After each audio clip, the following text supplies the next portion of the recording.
kepada dakwaan yang dilaporkan dalam malaysiatoday.net dan juga dipetik oleh akhbar-akhbar tertentu. Saya ambil kesempatan memberi penjelasan yang ringkas. Dakwaan adalah satu memo yang dibocorkan itu membukti Ketua Menteri telah secara peribadi intervene dalam land approval kepada KLIDC.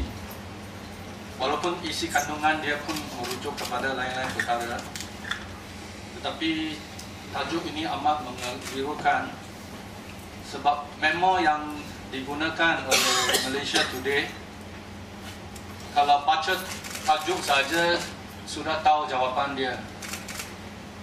Perkara yang dinyatakan dalam memo ini adalah berhubung dengan permohonan kebenaran merancang.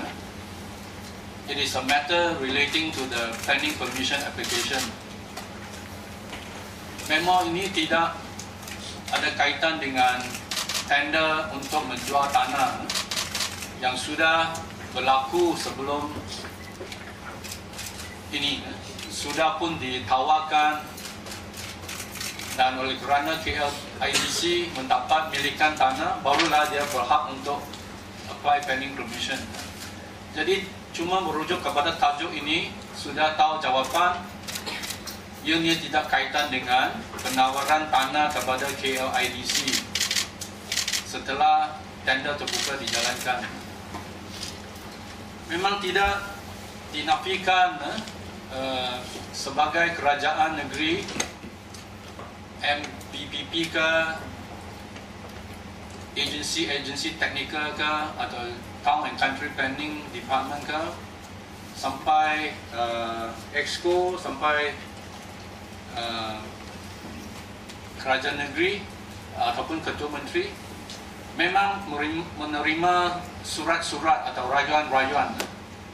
Sebab dalam satu permohonan kebenaran merancang, apabila dikemukakan kepada majlis, kalau ianya melibatkan pelingkungan dan sebagainya, ianya dirujuk kepada JPPD dan akhirnya kepada Jawatan Kuasa Perancang Negeri, di mana permohonan ataupun rayuan boleh dipertimbangkan dengan syarat-syarat tertentu dikenakan. Sampai peringkat kebenaran merancang, setiap agensi teknikal akan meletakkan syarat-syarat. Pertama ada density, port ratio. Kalau JKR akan memastikan service road disediakan. Kalau JPS mungkin parit sekian-sekian besar atau kolam tadahan diperlukan. Itu memang semua dalam proses permohonan, syarat-syarat dikenakan. Tetapi ini tidak bermakna si permohon itu tidak boleh raju untuk meningkatkan density kalau boleh, meningkatkan port ratio kalau boleh, atau kecualikan syarat-syarat teknikal kalau dianggap tidak perlu dan sebagainya. Jadi memang ini satu perkara yang lazim lah, tapi untuk menggunakan memo ini untuk mendakwa Ketua Menteri campur tangan dalam penawaran tanah itu memang tidak berasas. Sebab ini berlaku saya kira 2-3 tahun selepas tanah itu ditawarkan. Itu penjelasan yang kita ingin nyatakan di sini lah.